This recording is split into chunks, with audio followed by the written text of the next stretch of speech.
Person who dies, we do not say his kindness died or his wisdom died. We say that person died. The reason for that is because people are well aware and conscious of the fact that whether it is his wisdom, whether it is his kindness, or whether it is whatever nature he possesses, it's intrinsically part and linked to that person. It's an aggregate part of that person. You cannot separate it from him. I agree. Yes, that it died separately and he lived on. But would you say God's wisdom is identical to God? No, God's wisdom is his attribute. But is it identical to God? It's not attribute. Wait. You see, God has many attributes. I agree with you. Wait, hear me out. God has many attributes. If you're saying, if the wisdom of God is equivalent to God, is it equivalent to God? Because God has many attributes. What you're saying is, this one attribute of God, is it equal to this God who has many attributes? I know, I agree with you. So it can't be that though. They have to be distinct things. So even though No, it's not distinct. It's part. It's intrinsic. Part of a being is attribute. Yes. So unless it's identical to the thing, it has to be held as being distinct. That's why unless it's identical to the thing, that means it possesses the exact same properties. Okay, it's identical. It has to be held as being distinct. So God is not his knowledge. He possesses his knowledge, but he himself is not his knowledge. Because if he was his knowledge, then he'll be identical, and that means knowledge will possess the same properties that God has. There's a false equivalence. No. Do you want me to tell you, this is actually a serious issue. It's been in the Christian world, it's been in the Muslim world as well, in the classical ages with Thomas Aquinas, Avicenna. The problem what's been in the Muslim world? Divine simplicity. It's trying to say that is God's properties, his attributes, identical to God's self. Because if they're not, then that means that God is dependent on something which is not him. The reason I disagree with that is because you see, I don't agree with it, but that's an issue though.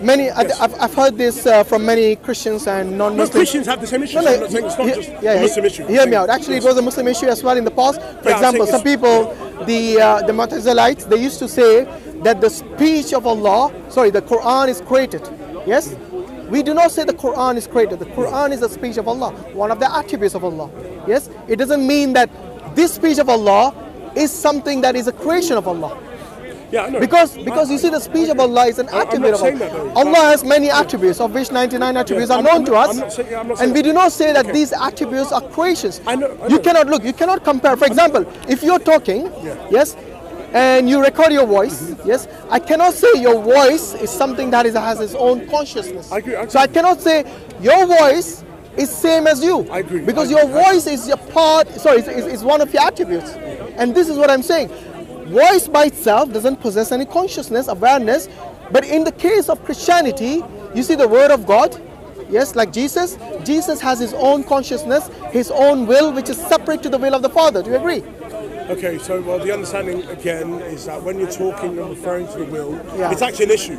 So there's something called monothelitism, saying, does Jesus just possess one will, or is it, I think it was diothelitism, that he has two wills. The church's position was that he had two wills. They had one human will, which was separate from the Father, but he had one divine will, which was identical to the Father. So his but in the same person, right? But just to go back to my issue. Yeah, but Josh, in the same person. These two wills are in the same person or in different persons? Can I just go back to my issue? So, yes, please. I need to go and I don't want to hold you up anymore. Can I just say this last thing? Okay. Just with this issue. I'll come back after the prayers. So I'll be wandering around. But no problem. This is an issue because you're saying, well, there's something called Leibniz's law or the transitivity of identity, and I said it before. If A is identical to B, then A must possess all the properties that B has. They can't lack one property. If it's identical. Yes, exactly. I agree. Yeah. So, God's properties, his attributes, let's say wisdom, let's say power, they are not identical to God because they don't possess the properties that God has, and you'll agree with me. Yeah, which I said by itself. But then that's a bit of an issue because then that means if it is not God, then God is dependent on something which is not himself. No, that's where you're wrong. Because when you say dependent, you're somehow separating the attribute of God from God himself. No. The only way he can be dependent on this attribute, if that attribute is not basically within God, it's within God. You see what I mean? No. So for example, if the attribute itself possesses some sort of awareness, consciousness, will, or whatever it is you want to call it, then you can say, yes, it is separate from God. It is not identical to God. No, that's not correct. By Leibniz's law, that's why I says it's the false equivalence. God's attributes are distinct from him and different. Okay. So wait, say again. Distinct from him. So like we said. Okay, I don't think God's attributes are distinct from him. They're not identical to him. No, we said that already. Okay. But I'll give you an example. And last one, I'll let you pray. So, go on. I possess the attribute of being brown, okay, having brown skin. Yeah. If the attribute, the property, the proposition of being brown never existed, then I cannot exemplify the property of being brown. So I am brown because I depend on the property of being brown existing. So the same thing with God. God depends then on the property of power existing, because if that didn't exist, he wouldn't possess the property of being powerful. So it's actually a live issue. It's a serious problem. That's why a lot of philosophers had to say that actually we have to say God is identical to his properties. And I think Avicenna was one person who did it. And in the Christian world, Thomas Aquinas. And so they were saying, no, we have to say God is identical to his property, because God cannot be dependent on anything that is not identical to himself, that is not himself. So if the property of power is not God himself, then God can't be dependent on it. It has to be himself. It has to be. I still don't know why you're separating his properties or his attributes. His attributes are God, basically. Okay, if they are God... Sorry, when I say his attributes are God, I mean his attributes are basically not in the sense that the attributes are separate.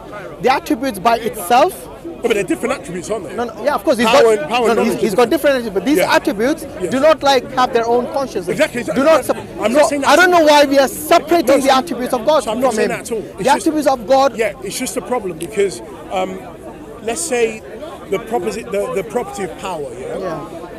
It's a literal issue in the literature, because they're saying, did God create the property of power? Yeah.